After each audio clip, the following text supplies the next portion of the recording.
Hey everybody, it's almost the end of 2020, the last week of December, and like a lot of people, I want to do my top movie list. So I'm going to do the top 25 movies of 2020 for me.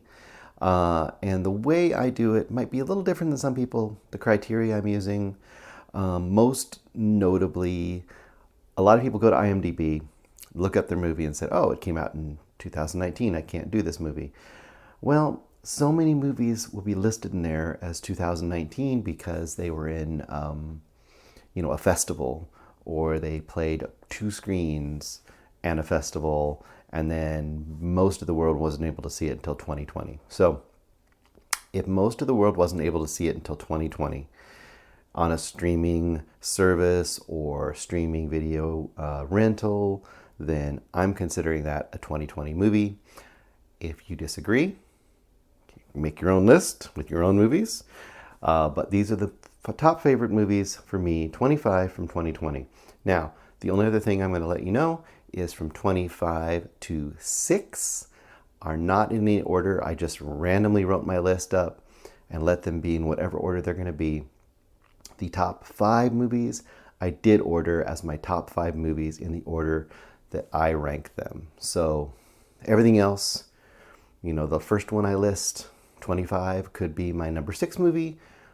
Number 24 could be my 23rd movie. So they're all good movies. It doesn't really matter. But if you want to know what my top favorite movies of the year, the top 5 are the ones. I will have each of them listed with a timestamp below in the comments. So if you wanted to skip to a particular movie, you could. Or if you wanted to just look at the list, you could look at the bottom.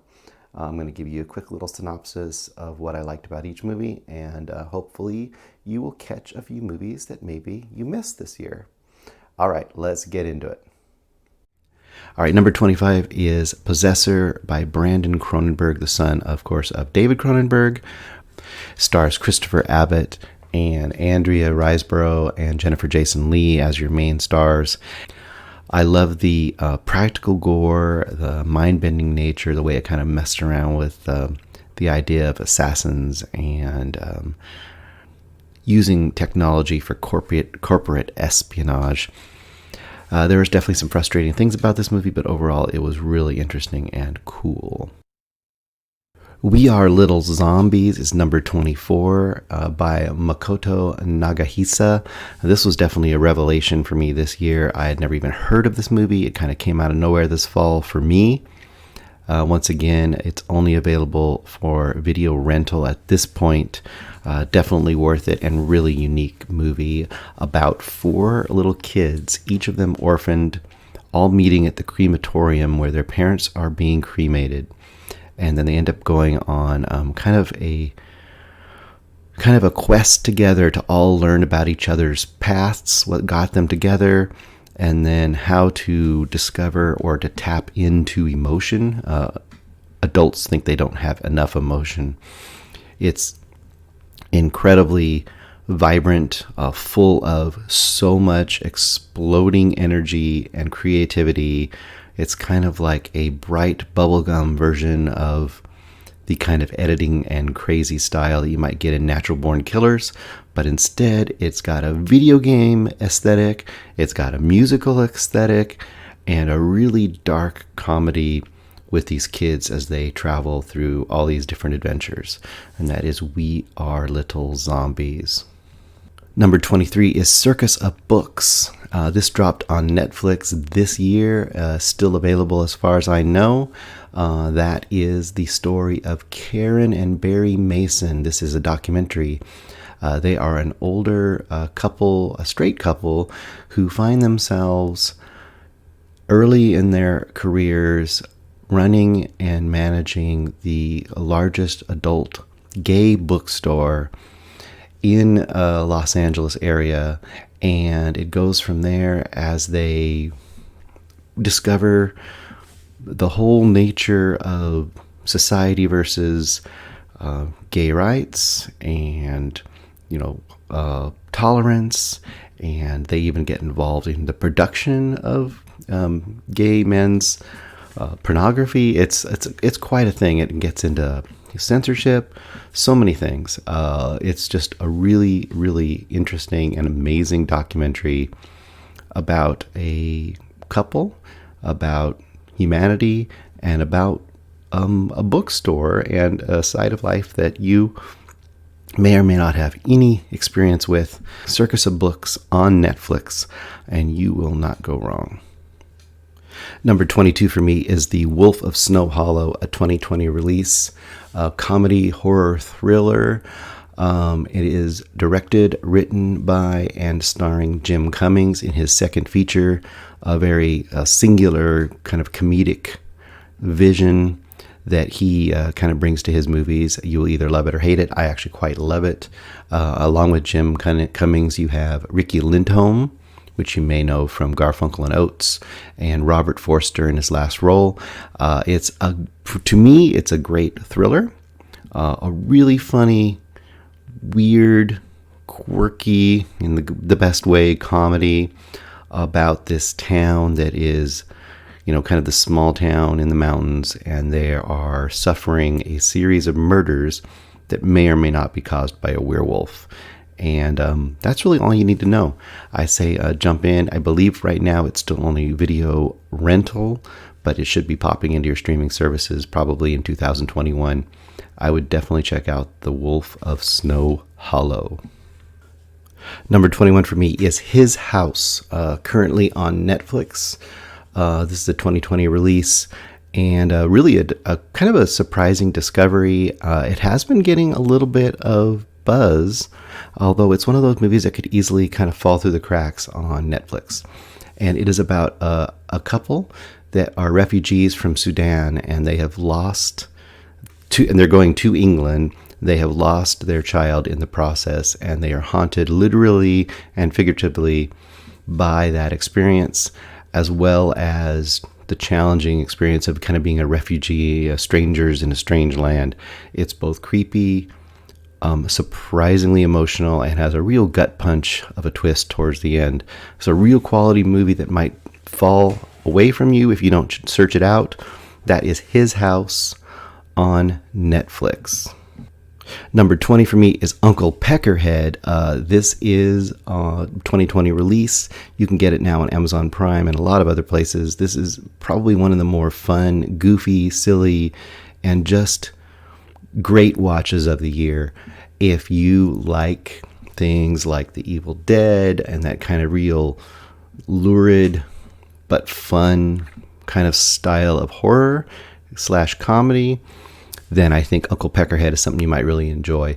It's directed by Matthew John Lawrence, and it's all about this small band, this kind of indie band. They need to go on a tour, like a 5-show tour, in the area. They're really small, and they don't even have a tour van to be able to do that with. So they meet up with Uncle Peckerhead, and he has a van, so he's going to be their tour driver since he owns the van.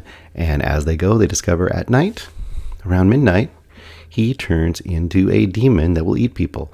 And that creates a lot of confusion, complications, and some bloody humor as well. So a lot of fun, a lot of humor based around just bands in general, and also just the situation they're in. Uncle Peckerhead, and the music itself is really fun. If you enjoy that movie, check on my site. I do have an interview with some of the actors and the director of this movie. It's a ton of fun, and that is my number 20, Uncle Peckerhead. Number 19 is I'm Thinking of Ending Things by Charlie Kaufman, director and writer, starring Jesse Plemons and Jesse Buckley, Toni Collette, and on and on and on, tons of people. This is a super high quality production on Netflix. This would have definitely had a theatrical release in another year. A very challenging, very interesting, cool movie. If you are into kind of the Charlie Kaufman vibe, this should be right up your alley. It's surreal. It's very challenging. It's not for everybody. I mean, you have the first 20 minutes is basically a car ride with two characters talking about poetry and life and art, and then it gets weirder and weirder and weirder and you slowly discover what is actually occurring versus what you're watching.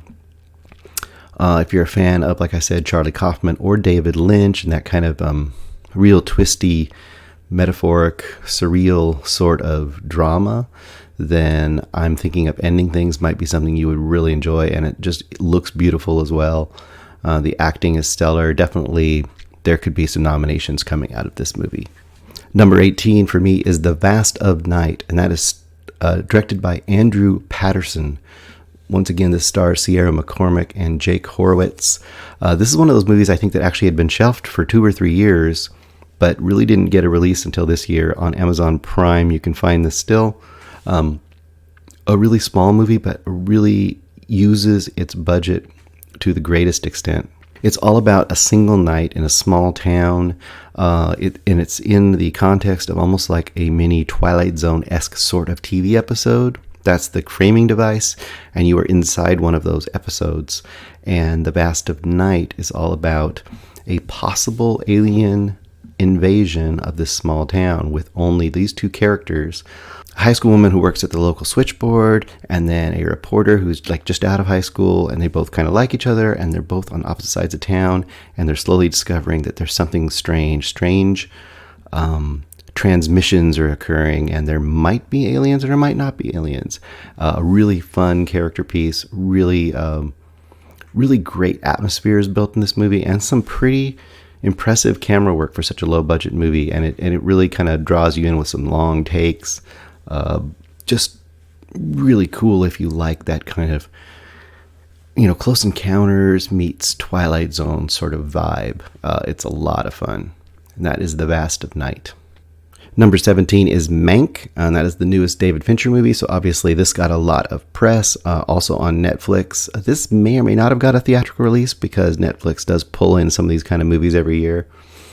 Written by his late father, Jack Fincher. This has kind of been a lifelong project for David Fincher to get this off the ground. All about the kind of the story of Herman J. Mankiewicz and his writing of Citizen Kane, but even more so, it's kind of this love letter exploration of old-time Hollywood through the eyes of this kind of, impressive writer, but not impressive human being who is kind of a drunk and a kind of a...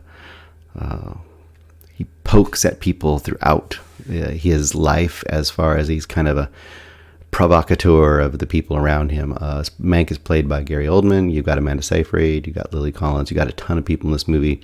Production values are impressive, beautiful black and white cinematography.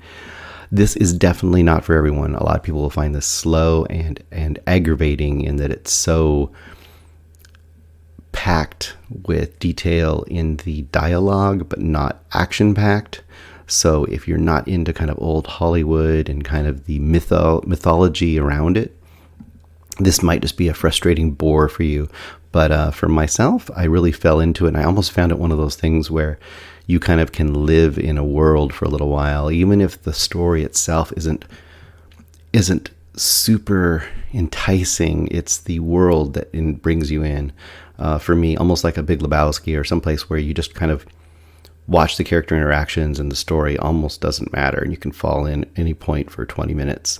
That's kind of how Mank works for me. So Mank is my number 17. My number 16 is Spontaneous. This, as of the recording of this, is only available for video rental. At this point, it is directed by Brian Duffield with a starring role by Catherine Langford and also Charlie Plummer, who is well known by now, and quite a few other different people in this. The basic concept sounds silly, but this is one of the most fun, most heartfelt, surprisingly emotional, romantic comedy teen movies that I've seen in years. Spontaneous is ludicrously about a high school senior class who have members that begin to spontaneously explode.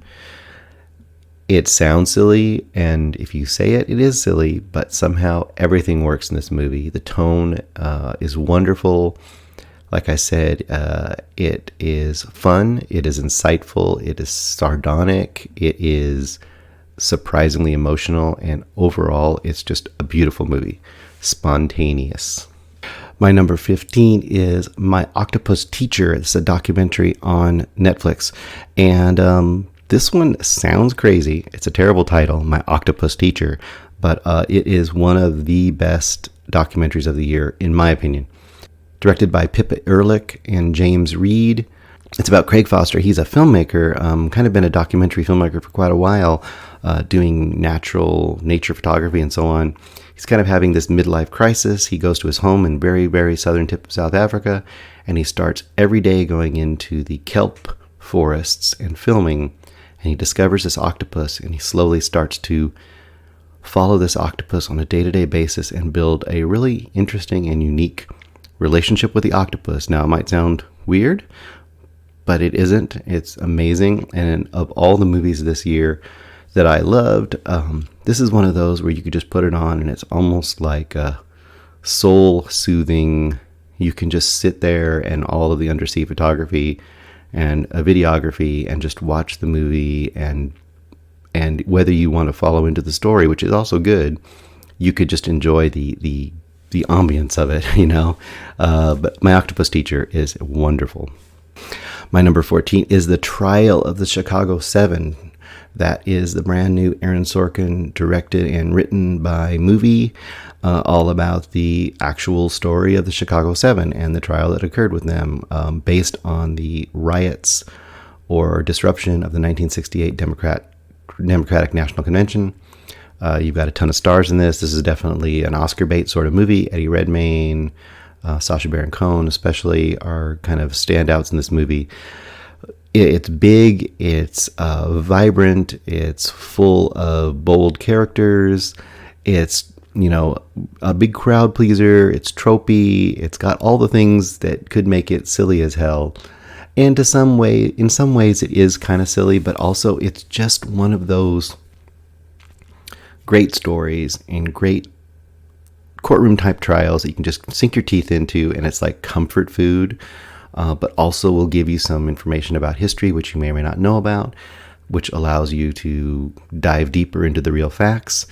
It's really snappy and fast and quippy because it's Aaron Sorkin, and that has got a bunch for you to dive into as well. The Trial of the Chicago 7 is a great watch, an easy watch, and something that I think a lot of people would enjoy, especially fans of history and people who are interested in just kind of social issues in general. That will be available on Netflix. My number 13 movie is Watchlist, directed by Ben Recchi, and this is a Filipino movie, one that might not have come across my eyeballs if not for Greg Suzabasti from Deepest Dream, and he also is my co-host on Find Your Film podcast. So look below if you want to find out some more of our podcast episodes and Find Your Film. But Greg had mentioned that we should watch Watchlist, which we did.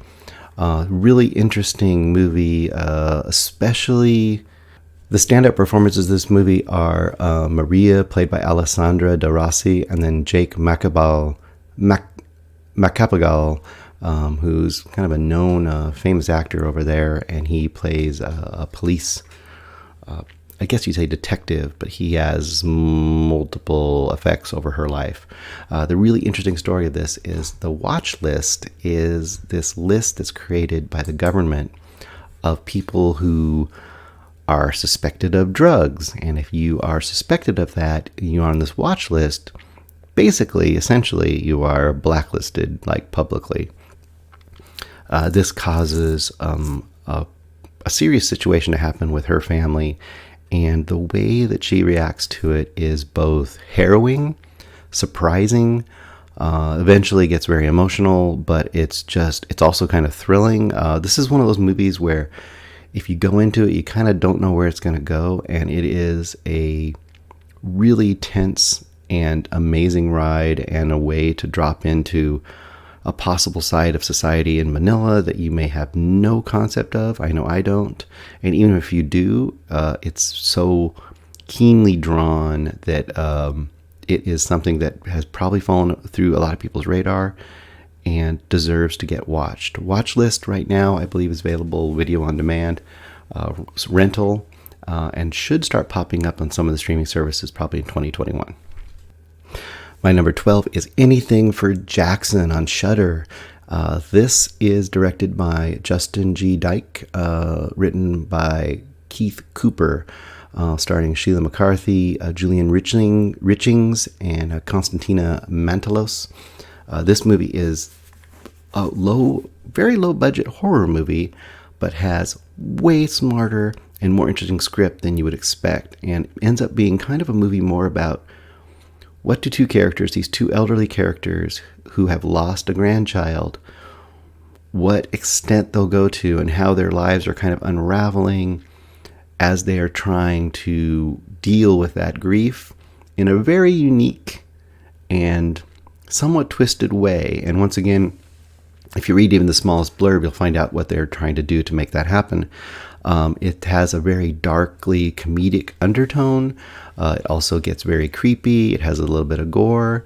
But overall, it's just a very, very, very interesting character study built into this horror framework, both entertainingly and also really incisively. It's quite something, and above and beyond what you might think off of first encountering a movie called Anything for Jackson that has some kind of satanic overtones.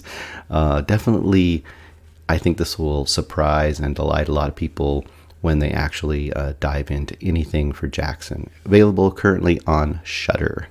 My number 11 movie is First Cow by Kelly Reichardt. It's an A24 production, so that kind of should give you an idea what you're getting into.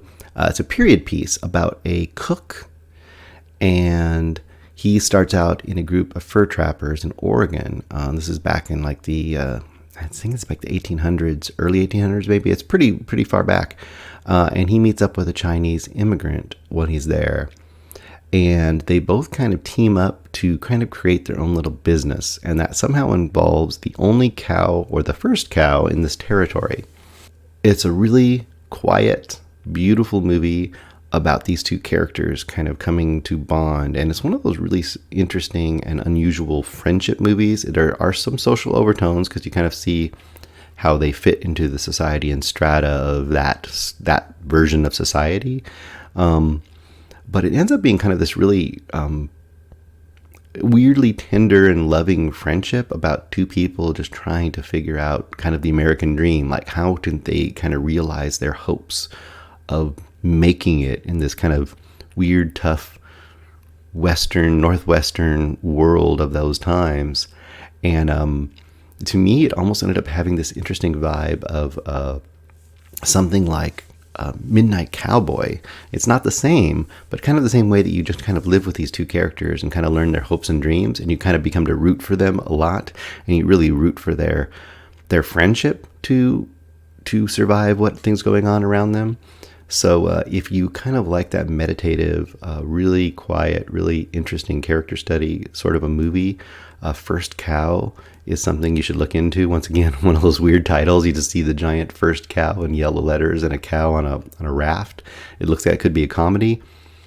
It's not. It's a totally different thing. So look into First Cow. My number 10 is Small Axe. Now, Small Axe, it's a weird one to describe because it's described as a series because it's actually 5 films that were released. All the films are directed by Steve McQueen. Now, each movie is a separate movie, and they're only linked by the location, but they're not linked by characters or the exact time. Although all these movies take place somewhere between the 70s to the 90s, maybe early 90s.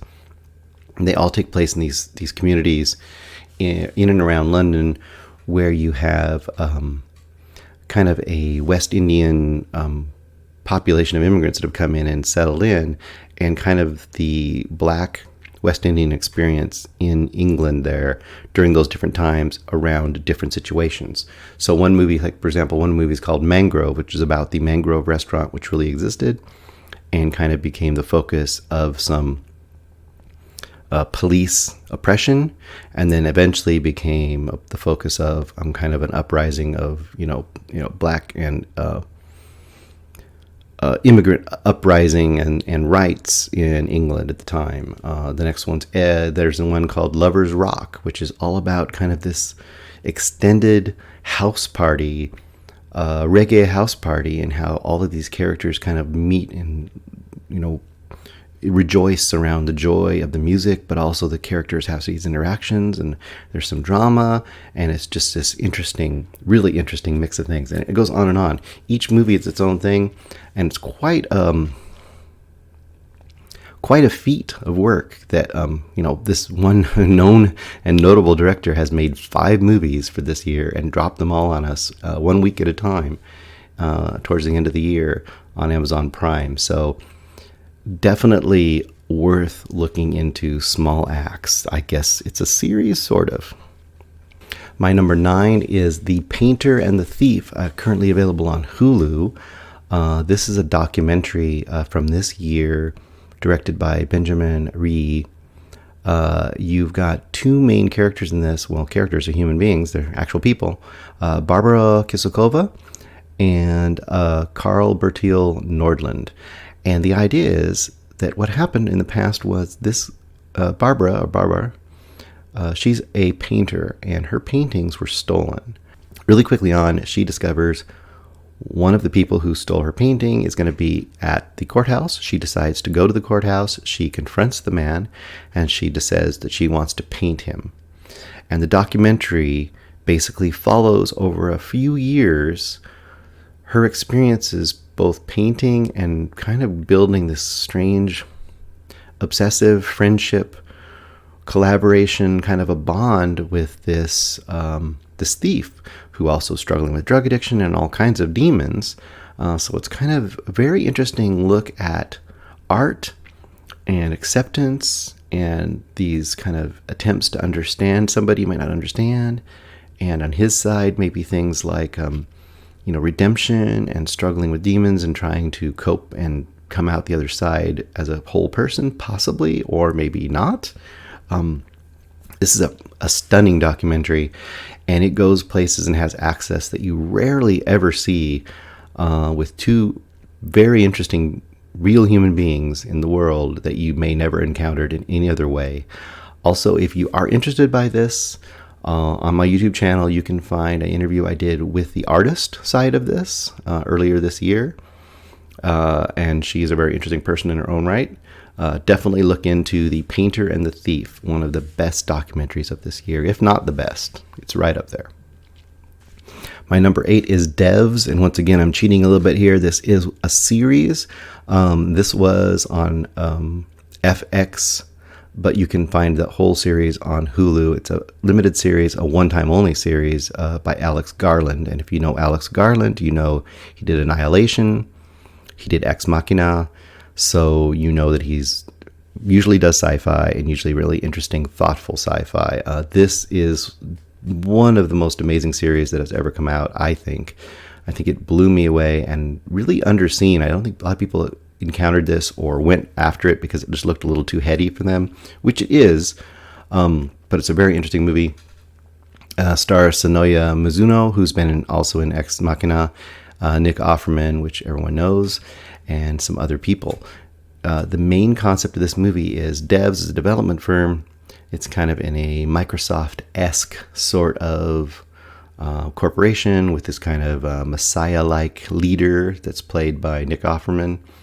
And the main characters get pulled into this development unit, which is super secret, dealing with quantum machinery, and it gets really interesting, and it gets into the ability to look into the past or future with a machine. I'm going to say much more than that. There is a thriller aspect to it. It's very, very, very mind-twisty, but I think it does it in a more interesting and more comprehensive way than something like Tenet, which was out this year. Devs is a better and more interesting and more full version of some of the ideas that were in that movie. I would say definitely look into this. It is only 8 episodes long. You could do a lot worse, and I think it's one of the best movies, honestly. It's really a long movie if you look at it, of the year, and that is Devs. My number 7 is Swallow, directed by Carlo Mirabella Davis, starring Haley Bennett and Austin Stowell and Dennis O'Hare. Haley Bennett, though, is the star of this movie. This movie is not for the squeamish, but it is fascinating and really interesting, and it looks amazing. Has this kind of pastel, bright color palette, and almost a strange, out of time sort of a feel to it. It almost feels like it's supposed to be like a 50s, housewife movie, but it's not. Swallow basically follows Haley Bennett's character, who is kind of stuck in this really kind of oppressive domestic existence. She hasn't found a way to have her autonomy, and she starts acting out in that by kind of obsessively swallowing objects that are or are not able to be handled by her body. And that is kind of the basic concept of it, but it does expand beyond that quite a bit. And I think in the second half, it morphs into something a little more interesting as far as her character journey. As far as performances go, Haley Bennett's performance in this definitely stands out as one of the best of the year. And it's one of the more unique and interesting movies of the year. This is one of those films I think would have got a pretty good cult indie movie status if it had had a better, more theatrical run, and if theaters had been more open this year. So look into Swallow. My number 6, and this is one that really had a very close call to being in my top 5. It could, in another month, it could be my top 5 and something else could drop out. It's one of those kind of movies. That is the movie Relic, directed by Natalie Erica James, who you should be keeping your eyes on. As a writer and a director, I think she has an incredible eye, and I think she's going to make some great works in the next few years. Stars Robin Nevin, Emily Mortimer, which probably everyone knows, Bella Heathcote. It's a very, very small movie, and also gets a lot of comparisons to things like Hereditary, which makes sense because the idea is that you have 3 generations of women in this family. The younger 2 generations, the daughter and the granddaughter, go back home to the grandmother's house because she seems to be suffering from dementia and she's become lost. And as it occurs, there's a whole metaphor kind of occurring between the mother's breakdown mentally and physically and what's happening in the house. It's a very slow, very meditative movie, an intensely creepy movie without being very gory. It will be frustrating for some, but if you fall into the mood and the feel of this movie, I think it has a lot to give. And if you can get to the end, it makes a very, very, very bold decision about something that happens, which I think is stunning and emotionally pretty heartbreaking and pretty impactful. And I think people who do like this movie love the ending, and people who don't, the ending just loses them. But I think for anybody, Relic is definitely worth looking into, and is a big step above what you might think of just being a kind of a cheesy family thriller is what it might look like to you. It is not. It is much more than that. And once again, I think Natalie Erica James is someone to keep an eye on. Now we are in my top 5. These are my top 5 favorite movies of 2020 in the order that I think that they deserve to be. And my number 5 is The Old Man, the movie, otherwise known as Venemehe film from Estonia. This is a stop motion movie that is vulgar, funny, hilarious, packed with imagination. It's almost impossible to describe to people. If you're into this kind of thing, if you like stop motion animation, you like crazy animation, you like things like, once again, I always compared it to Meet the Feebles, or you like the early South Park, or any of that kind of stuff, this movie is right up your alley, even like Evil Dead or something. It's directed by Oscar Lema and Mick Maggie. Oh my gosh, I've said his name wrong again, probably. I'm sorry, guys. They are the directors and writers and everything of this movie. They are everything that this movie is about. If you don't know anything about it, look online, you'll see. It is not available to stream online right now, unfortunately. It's one of those movies that's going to be really hard for them to get. They got to get that right distributor. But right now, you could go to their website and you can buy a DVD of it right now if you want to. I saw it as part of the Fantastic Fest virtual film festival this year, even though it officially came out in 2019. So I'm considering this 2020. I don't think anyone else has even hardly seen it. So look for The Old Man, the movie, Vanamehe film. This movie is one of the most fun things I've seen all year. And if you go to my site and look down, you will see I did actually interview both of the directors of this movie, because I was so excited by when I saw it that I had to reach out to them. They're a lot of fun, and they're both doing really interesting work going forward too. So keep an eye out for those guys. The Old Man, the movie, number 5. My number 4 movie is Driveways, directed by Andrew Ahn, starring Lucas J., Hong Chow, and Brian Dennehy, and I believe his last role, if not the last role that they released of him. And Driveways is just one of those fantastic movies where you just feel like you're living in a moment of life with actual lived characters. These come along every so often. I think of things like, I don't know, Breaking Away or something like that, where you just really feel like you're in the lives of these people, and it's that alone is enough to draw you in. The basic concept is the boy, played by Lucas J., and his mother, played by Hong Chow, are on a trip to clean out the boy's late aunt's house because she has died. The house is kind of a hoarder house, and when they get there, they meet the neighbor, who is Brian Dennehy, who's kind of this older vet. This is one of those movies that looks like it could almost be like a, like Gran Torino kind of a thing, crusty old vet next door and all that. But he's just a full human being. He's not a caricature. And the life and the soul that Brian Dennehy pushes into this character, I mean, he could easily be up for Best Acting Award for this movie this year. There's probably another acting award that I would like above it, but this would be well deserving. It's a very quiet movie. It's not a movie with a ton of action or stakes. It's just living into the lives of these characters and starting to care for them all really, really deeply. It's got some just wonderful emotional moments, and it's not a downer. It's got a few things that are slightly sad, but it's got more things that are just fun and joyous, and just, this is like the kind of thing that on paper looks like a Hallmark movie, but it's not. It is the real deal.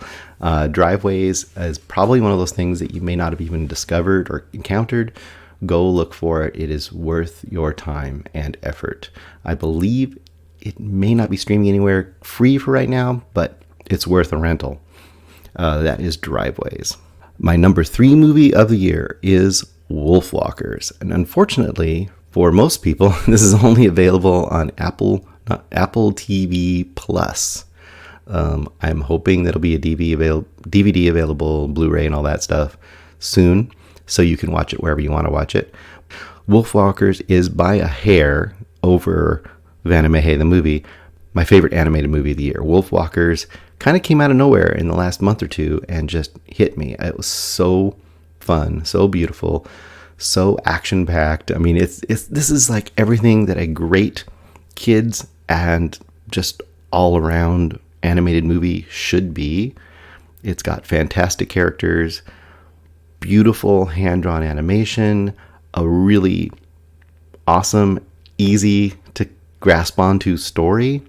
Wolfwalkers is everything. It's so good. So Wolfwalkers, directed by Tom Moore and Ross Stewart. They've made a few other movies, which I need to go back and check out. It stars Honor Neefsey, Eva Whitaker, and Sean Bean. The basic concept is a young girl with her father have been sent to Ireland, to this kind of British outpost in Ireland. This is obviously older, medieval almost times. Doesn't say specifically, but it's definitely 300-400 years ago. They are living in this outpost, and her father's job is to kill all the wolves in the forest to make the area safe for the settlers, and so on and so forth. And there is legends of wolfwalkers, which are people that live in the woods who can speak to the wolves and kind of control them, maybe. And very quickly, the young girl wants to go out and be like her dad. She kind of ventures out to the woods and meets up with one of these Wolfwalkers and creates a friendship. And I won't say exactly how the Wolfwalkers work, but there's magic and there's, there's magic, there's songs, there's adventure, there's danger. It's all those kind of things that you would have seen in like the old school classic Disney movies. But this has its own really cool, interesting artistic style. So it doesn't look like an old Disney movie, but it has that same kind of spirit and great storytelling and great characters that you would have gotten in an old Disney movie. So I think that if you like that kind of animation and kind of storytelling, this should be like a classic animated movie in your kind of library. And that is the movie Wolfwalkers, which is my number 3 movie of the year. My number 2 movie of the year is on Shudder, and this is Dogs Don't Wear Pants. Now, this may have got a 2019 release, but not anywhere that I could get access to it. So I didn't see it. I don't think most of you could probably have seen it until 2020. So I'm calling it 2020. Sue me. Anyway, this is directed by J.P. Valkeapaa. I cannot say it probably because it's a lot of names that I can't pronounce. Written by Juliana Lume, and this is starring Pekka, Krista Kosonen, Hona Huta, and once again, I murdered all those names. Dogs Don't Wear Pants is one of those challenging, amazing, transgressive, grabbing at life kind of movies that you just don't see a ton of these days. This is one of those movies that is, it's kind of like something like Blue Velvet, where it just is pushing boundaries, but it's doing it in an artistic and really interesting way. It's all about this doctor, and he's recently lost his wife, and he is grieving. He is a broken man, and he's living with his teenage daughter, and you see him just trying to struggle with life. You don't get a ton of it, but you understand that's what's happening to him. And his daughter, who's getting old enough now, she's convinced him to go take her to get a piercing. And when he does that, and she's going to get her piercing, he's going downstairs, and apparently in the Scandinavian country, the downstairs area is kind of this pay for BDSM kind of service. I don't know exactly how that works, but it apparently is a thing there. And it's kind of like he goes through the looking glass. He ventures into this room kind of randomly while he's waiting for his daughter to finish what's going on, and he meets Mona, basically, who looks to be a dominatrix, and he is obsessed and interested, and he goes back later, and the interaction between these two is fascinating, really challenging, surprisingly emotional, surprisingly life-affirming, but also very intense. This is not for the weak of heart. This is for people who like very daring cinema. Once again, this is on Shudder, but if you can dive into those kind of real challenging worlds, I think Dogs Don't Wear Pants is a movie that will hit you and surprise you a lot. This is a great movie, and I really look forward to seeing more from J.P. Valkeapaa. Pardon me, J.P. I don't know how to say your name. So look for Dogs Don't Wear Pants. That's my number 2 movie of the year. So I'm guessing that's not on a lot of lists, so it should be on yours. And we are here, number 1. This is the number 1 movie of the year. This is the movie that should, in my opinion, be best movie of the year if the Oscars has any taste. Maybe they will this year. Who knows? It is getting a little bit of buzz. This is on Prime Video. You can watch it now if you have Prime Video, which most people do. This is Sound of Metal. A lot of people have heard about this, but if you haven't, it's directed by Darius Martyr, starring Riz Ahmed, who most likely will get a nomination for Best Actor. He probably should win it. And then also co-starring Olivia Cooke and Paul Raci and some other people. Sound of Metal is about a drummer. He plays in a kind of a metal noise rock band, and before anything hardly happens in the movie, as he's touring with his girlfriend, who's also in the band, his hearing starts to fade, and it fades fast. And this movie is all about dealing with a loss and how that loss of one of your senses can trigger other demons that you've been struggling with in your past. In his case, he's a drug addict who is semi-recovered, but is he recovered? I mean, there's some stuff still going on there. But the core of this movie is him going to this rehab center for other people who are struggling with addictions and also a loss of hearing, and having to come to terms with who you are in a limited state, and understanding that you're not defined by whatever sense you lost. A beautiful movie, an intensely acted movie, an intensely personal movie. The sound design will immerse you and force you to kind of fall into the world of silence and muffled silence and partial silence, and kind of the way he's perceiving the world through his ears and not perceiving it. The sound design and production there is incredible. I would advise anybody who watches this movie watches it with headphones on, because it will give you that more immersive experience. And the final act, some people have not liked the final act as much. I think the final act is the key to this movie. Without the final act, you don't get the full context. And it has one of the most beautiful endings in a movie I've seen in quite a while. Once again, that is why, for me, Sound of Metal is the best movie of the year. So hopefully, I've given you 25 different movies. Hopefully there's at least 5 or 6 in there you haven't heard of. At least 1 or 2 that you haven't heard of that you'll end up loving. So look into any of these movies. A lot of them are available at least to rent. A lot of them are available free to stream right now. So there is really no reason for you to not check out at least some of these 25 movies. And keep in mind, everyone's going to tell you like, oh, what a terrible movie it was. What a terrible year it was that we couldn't go out and watch movies and blah, blah, blah, blah, blah. There are a ton of great movies out there. And this is just a drop in the bucket. I'm sure you could make your own list of 25 different movies. And maybe you will. And hopefully I'll discover some of yours. Either way, check out our podcast, Find Your Film. We talk about 6 to 9 movies a week. Hopefully you enjoyed this. I'd love to hear what some of you people think. Do you agree? Do you disagree? Would you suggest some that didn't end up on here? I'd love to hear your choices as well. Talk to you soon. Bye.